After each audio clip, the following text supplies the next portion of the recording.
Hi guys, I am Brian. Welcome to my channel. Before the starting a video, please like and subscribe my channel. Meet these new most dangerous supersonic Su-34 Hell-Duck bombers. Deadliest bombers. The Su-34 NVO jets are in fact early production Su-34s refitted fighters. At a reported cost of only $1 million each at the Chikalov Nava aircraft plant, the jets will receive new avionics and equipment to support powerful new reconnaissance electronic warfare and targeting systems. Currently the Russian Air Force VKS operates around 120 Su-34s reportedly procured at a cost of 1.05 to 1.3 billion rubles, roughly equivalent to $35 million each, not counting 3 lost in accidents. Seemingly a throwback to Cold War tactical bombers like the F-111 and the Soviet Su-24. The fullback has a successful combat record in the Syrian civil war thanks to its combination of sensors, significant range and payload, and its Platin laser targeting system. The sensor turret allowed the big Russian jet to search for targets and execute precision strikes with laser-guided bombs from a safe high altitude without requiring assistance from another aircraft or ground forward air controller.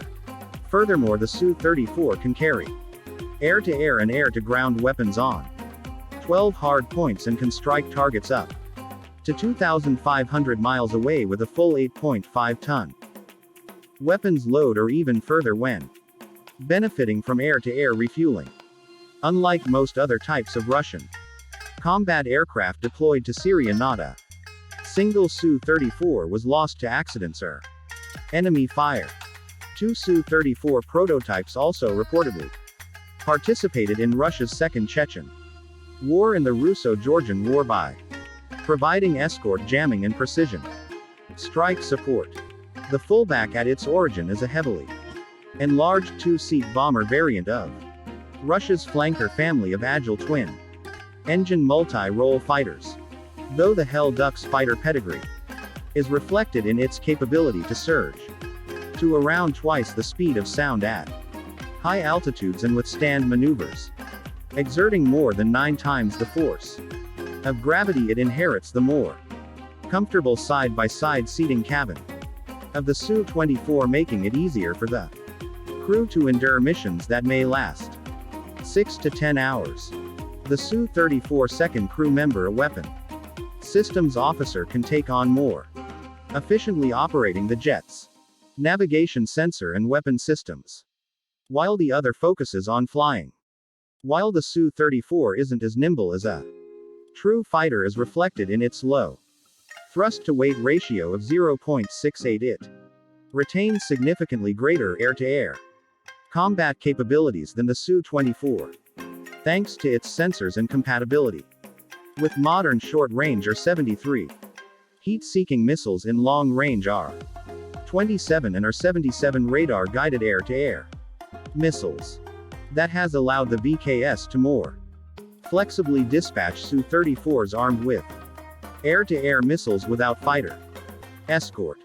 Syria lessons learned. The decision to develop upgraded Su-34s relatively early in its service life reportedly reflects lessons the VKS learned in combat operations over Syria. First of all, there was the need to further improve the reconnaissance and targeting capabilities that had benefited the Su-34 so much. The second issue was that losses of older Russian-built jets to surface-to-air missiles and Turkish fighters emphasized the need for more powerful jamming. Already since 2011, Russia has been replacing wingtip L-175V jammers with more powerful K-265 Keyvenom systems here. The Su-340 NVO upgrade likely drew on concept work for 2 proposed but unrealized Su-34 variants, a Su-34, a reconnaissance jet to succeed the Su-24 Mr. Reconnaissance jet, and a jammer-laden Su-34MP electronic warfare platform, which would have provided long-range Jammer support in a similar fashion to the US Air Force's retired EF-111 A Raven. Electronic warfare jets. Rather than develop specialized aircraft, the new solution is to make the basic Su-34 even more flexible. The key new feature introduced in the Su-34 NVO is compatibility with interchangeable UKR pods slung under the Su-34's underbelly between the engines. The system is collectively known as the Baseline Reconnaissance Complex 3BKR3. While the three pods mount different types of sensors, they share a common data bus and all can transmit their findings via a wideband data link in real time to friendly aircraft and command centers. The UK RO variant pairs an M433 Reduga VM infrared scanner with an Antract camera system. The UKRT radio technical model uses an M410 electromagnetic sensor miniaturized from the M400 used on the 2002 114-hour surveillance plane designed to snoop on and geo-locate the radar signals of other countries' military systems. Finally, the UKRL pod embeds an M402 PKM side-looking radar which can scan for air, maritime and ground objects at ranges of 180, 60 and 30 miles. Respectively, has high enough resolution. Classified tracks by type and which is also touted as improving the Su-34's all-weather capability by seeing objects in low visibility conditions. As for the EU upgrade, technical details are more scarce, but supposedly a new, more powerful variant of Kibani will allow the Su-34 meters to provide escort jamming, i.e.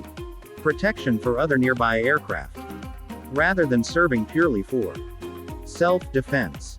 It's possible the EU may also refer to fleet-wide integration of an L700 or SAP-14 torrential escort jamming pod, which you can see photographed on in Su-34 here, or a special Kibani pod designed to foil the more powerful radars used on a WACS early warning aircraft.